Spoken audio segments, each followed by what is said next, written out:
Well, hello everyone, and welcome back to another installment in our Reviewed and Ranked series. Today is quite an interesting installment because it is perhaps one of the most unique characters on the entire cast, as we will be reviewing Rocket and Groot. And I know that the title of this video says Groot and Rocket, and I will occasionally refer to it as Groot and Rocket. This is how I reviewed the character initially when putting out my Character Spotlight series, so just let me have this and let's move past the issue of the nomenclature here. But as we jump into today's video, make sure that you check to see if you are subscribed to the channel. If you're not, go ahead and fix that for me real quick. And if you find today's video helpful and or enjoyable, please feel free to hit that like button. So what do I mean when I say that Rocket and Groot behave very differently from the rest of the cast? Well, they are the only character in the entire roster that has this duo mentality. Everyone else is just a singular character, but it does make sense given the history that these two characters have. And it also makes for some very interesting gameplay decisions. So let's go ahead and talk a little bit about Rocket and Groot, starting off with their team building synergies. Rocket and Groot possess 5 different synergies, 3 of which fall into the energy category with Marvel royalty. That one comes specifically because of Groot's lineage, as well as the Partners and Wisecracking Warriors energy synergies. The Partners, of course, is between those two as they form a very strong partnership, and Wisecracking Warriors is mainly due to the quips that Rocket will throw out. In addition to those 3 synergies, they also have a resilience synergy with the Guardians of the Galaxy, and finally a vitality synergy where they have the Ultimate Alliance 3 synergy there as well. So due to the fact that Rocket and Groot are a duo character, they work very distinctly from other members of the cast. And the things that we will go over now will hopefully help you get a better feel for how they're meant to work, so you can have an increased efficiency when using these characters on your team should you choose to do so. And of course that starts out with the basic attacks and ground set abilities that this character or these characters possess. The basic attack works very different from any other character in the roster. Instead of hitting the attack button repeatedly to execute a combo, you will want to hold down the basic attack button, as this involves a flurry or a barrage of laser shots from Rocket's igniter weapon. And it is decent for laying down covering fire, but it is absolutely terrible on the damage output front. It is by far one of the worst basic attacks out there. The attacks don't deal a whole lot of damage, and the only staggering that comes is from the final blast out of the rounds of bursted fire that Rocket possesses, where that will provide a little bit of a stagger or knockback effect to the smaller grunt type enemies. So very unimpressed with that attack overall, though it is kind of cool that they went the route of doing something that unique with this character. The heavy attack, on the other hand, I feel is a lot better. This is also quite unique, where by hitting the heavy attack button sequentially, you will engage in 3 different hits with Groot extending his arms out in front of him, and he kind of whips his body around to cover a lot of area in front of him and off to the sides to really maximize his damage output as he carries those attacks out. Now, you can hold down the basic attack button while rotating through or hitting the heavy attack button with Groot to have Rocket lay down some covering fire, but it's highly inefficient as Rocket does not adjust his aim while he is firing, and those laser shots will just go all over the place, and likely none of them, if any, will connect with any of the opponents in the nearby area, as those 2 attacks are being unleashed simultaneously. So I would recommend one over the other, and in 90% of circumstances it's going to be better for you to focus on using the heavy attack rather than the basic attack. As expected, where Groot is a large, heavy character, he does not possess any sort of double jump, so we just have the singular jump animation that occurs here, though the important caveat that we need to discuss when talking about the falling aerial is you cannot activate the falling aerial when hitting the basic attack button while airborne. You will still perform an attack, it just involves a rather inefficient use of Rocket's laser blasts as he kind of falls down. So if you want to activate the falling aerial animation, you will need to hit the heavy attack button while you are airborne in order for that attack to be carried out. This involves Groot slamming back down onto the ground with kind of a ham-fisted punch into the earth below him, and that will allow him to deal a bit more damage in kind of a conical area around the character as he lands.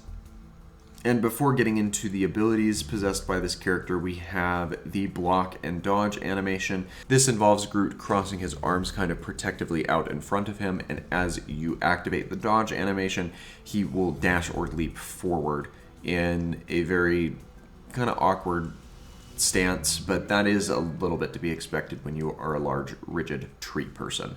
So can't really fault him for the lack of animation that he possesses in dodging out of the way. So now that we've looked at the base abilities for Rocket and Groot, let's go ahead and talk about the abilities that they possess. Now they have an interesting interchange between the abilities that they use, where Rocket has access to 2 abilities and Groot has access to 2 abilities, and as the character levels up, you gain access to these 2 attacks in alternating sequence.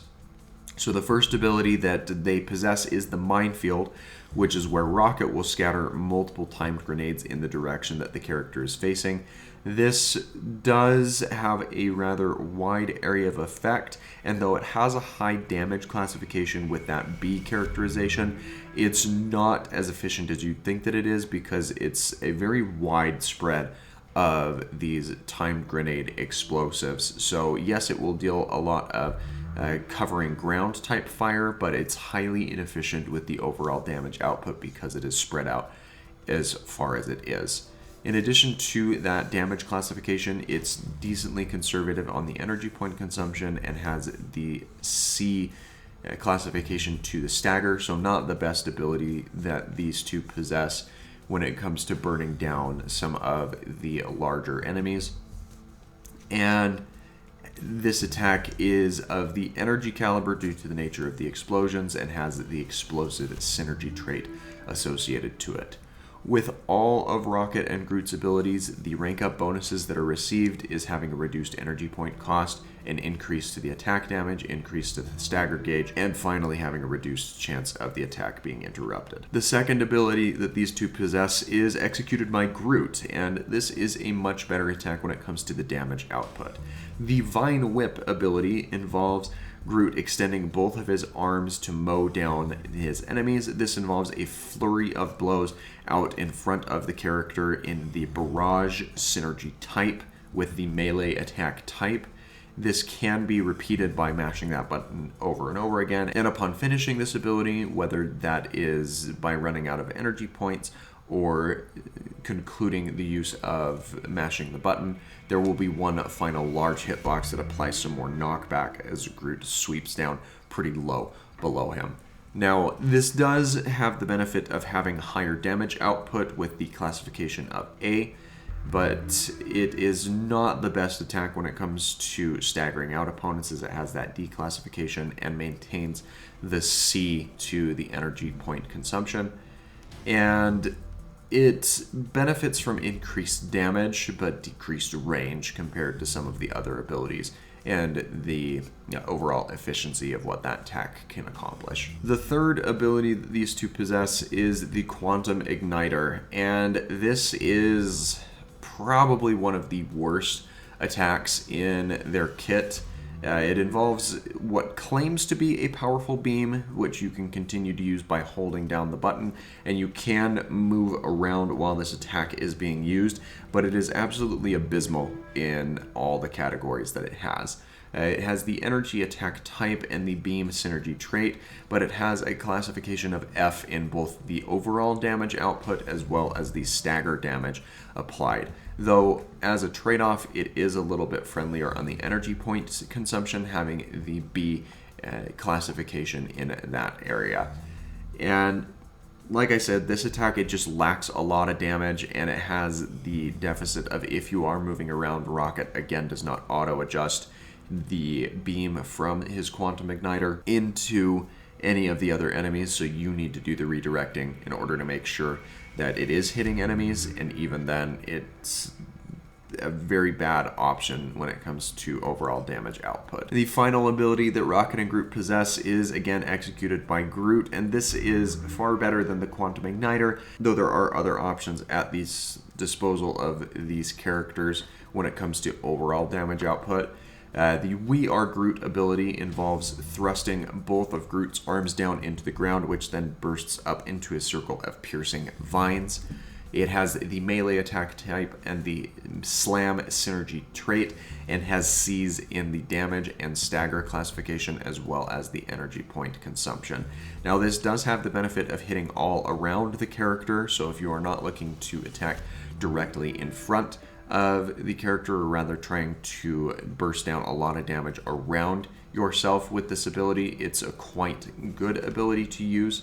But I would recommend the Vine Whip, as it's more directional and highly optimized for the damage output, or if you're needing to hit a large array of enemies directly out in front of you, the Minefield might be able to do you better there as well. The final item to look at with these two is the Extreme ability, and this is an interesting choice, and I understand the reason why it was used this way.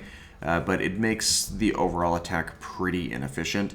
Basically, it involves Groot kind of spinning around in a 360-degree motion, lashing out in all directions with his arms, extending out about as far as he would with any of his other normal abilities, while Rocket follows up with a couple of different blasts as that attack is being carried out. As a trade-off to that, it does mean that the overall damage output that can be accomplished to any one character is reduced quite efficiently, and you don't see a lot of these extreme attacks that are specifically tailored to deal crowd control damage. Most of it's directed towards, or intended to be directed towards, a singular target. So it has its uses. It's by far not the best extreme attack that I have seen. Having looked at everything that Groot and Rocket have to offer, we now need to make a judgment on where they land inside our tier list. And I really like this character duo in and of themselves, but when it comes to just how useful they are within the scope of this game, they're not great. I really wish that I could put them higher than I'm going to. Honestly, I feel like they belong in D tier, and they even fall second to Crystal. So we will leave Crystal where she's at the top of D tier for the time being. But Groot is going to land himself down here. Groot and Rocket are going to land themselves down here in D tier behind Crystal as well. I mean, they just lack a lot of the damage output that is needed to boost them and bolster them up into any sort of a higher tier. But what do you think? Do you agree with my ranking? Do you disagree? Make sure to let me know in the comments down below what your thoughts are. And as always, please leave a like on today's video if you found it helpful and or enjoyable. And so with that, thanks again for your time, and I hope that you have a fantastic rest of your day.